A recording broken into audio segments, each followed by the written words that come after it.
Hello friends, இந்த வீடியோவில் நம்ம பார்க்க போகிறது ஃப்ளூயிட் டைனமிக்ஸில் உள்ள சில கான்செப்ட்ஸ்.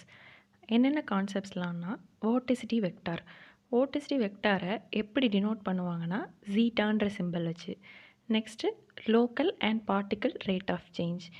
அப்புறம் ஈக்குவேஷன்ஸ் ஆஃப் கண்டினியூட்டி அண்ட் லாஸ்ட்டாக கண்டிஷன்ஸ் அட் ரிஜிட் பவுண்ட்ரி.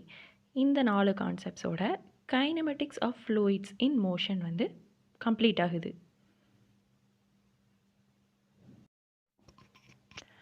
வோர்டிசிட்டி வெக்டார்னா என்னென்னா டெல் கிராஸ் கியூ. இதில் கியூ வேறு ஒன்றும் இல்லை, வெலாசிட்டி தான். டெல் கிராஸ் கியூன்றதை நமக்கு என்னன்னு பார்த்துருக்கோம். இன்கம்ப்ரெசிபிள்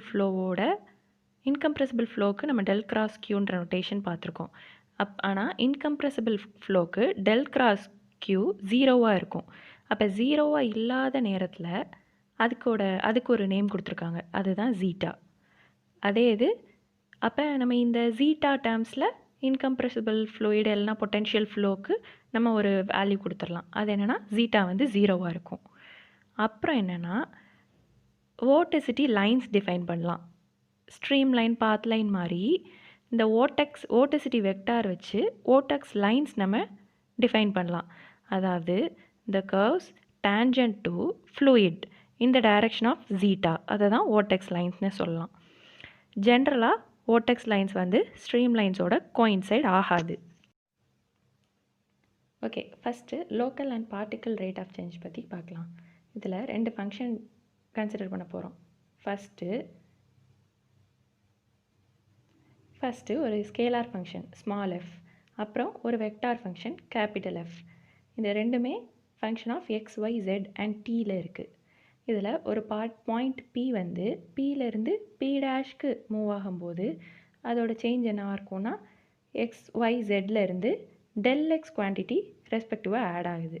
அப்போ நம்ம டெல் எஃப் நமக்கு என்ன கிடைக்கும்னா ∂f by ∂x into del x plus ∂f by ∂y into del y plus ∂f by ∂z into del z plus ∂f by ∂t into del t. இப்போ total rate of change of f at p எந்த டைமில் அதை எப்படி நம்ம சொல்லலாம்னா df by dt equals limit del t tends to 0 del f by del t இப்படி நம்ம denote பண்ணலாம். இதில் df by dt எப்படி ஆகுதுன்னா ∂f by ∂x into dx by dt plus ∂f by ∂y into dy by dt plus ∂f by ∂z into dz by dt. அதுக்கப்புறம் time வந்து ∂f by ∂t இது மட்டும் கிடைக்குது. இதில் dx by dt uன்னும் dy by dt vன்னும் dz by dt wன்னும் change ஆகுது. அப்போ df by dt எப்படி சேஞ்ச் ஆகுதுன்னா df by dt equals u ∂f by ∂x v ∂f by ∂y plus w ∂f by ∂z plus ∂f by ∂t அப்படின்னு change ஆகுது. இதில் u, v, w என்னென்னா qவோட velocity components. இப்போ ∂f by ∂t அந்த டேர்மை தவிர மற்ற எல்லா டேர்மையும் q டாட் டெல் எஃப் அப்படின்னு நம்ம எழுதிக்கலாம். இதை நம்ம ஈக்குவேஷன் ஸ்டார்னு வச்சுக்கலாம். அதே மாதிரி வெக்டார் ஃபங்க்ஷன் கேபிட்டல் எஃப்க்கும் நம்ம இதே ஈக்குவேஷன் வச்சு எழுதிடலாம். அப்போ df by dt எப்படி இருக்குன்னா q dot del capital F plus ∂f by ∂t இதை வந்து டபுள் ஸ்டார்னு வச்சுக்கலாம். இப்போ இந்த 2 ஈக்குவேஷன்லேருந்தும் நமக்கு என்ன தெரியுதுன்னா d by dtயோட வேல்யூ என்னவா இருக்கும்னா q டாட் டெல் இன்ட்டு என்ன ஃபங்க்ஷனோ அது ப்ளஸ் ∂f by ∂t அப்படின்னு நமக்கு தெரியுது.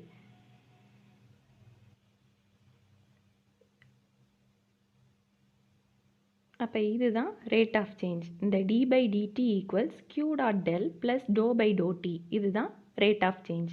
இதில் நமக்கு ரெண்டெண்ணை நம்ம பார்க்க வேண்டியிருக்கு. பார்ட்டிக்கிள் ரேட் ஆஃப் சேஞ்ச் அப்படின்னா ஒன்றும் இல்லை, டோட்டல் டைம் டிஃப்ரென்ஷியேஷன்ஸ். இதுதான் பார்ட்டிக்கிள் ரேட் ஆஃப் சேஞ்ச். அப்போ df by dt ஸ்கேலார்னா, அதே இது வெக்டார்னா df by dt. அதே மாதிரி லோக்கல் ரேட் ஆஃப் சேஞ்ச்னால் அப்போ என்ன வரும்னா இதே df by dtன்ற டேர்முக்கு பதிலாக ∂f by ∂t and ∂f by ∂t.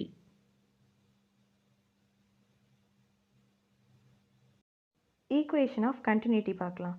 நம்ம ஜென்ரல் ஈக்குவேஷன் ஆஃப் கண்டினியூட்டி என்னென்னா ∂ρ by ∂t plus del dot rho q.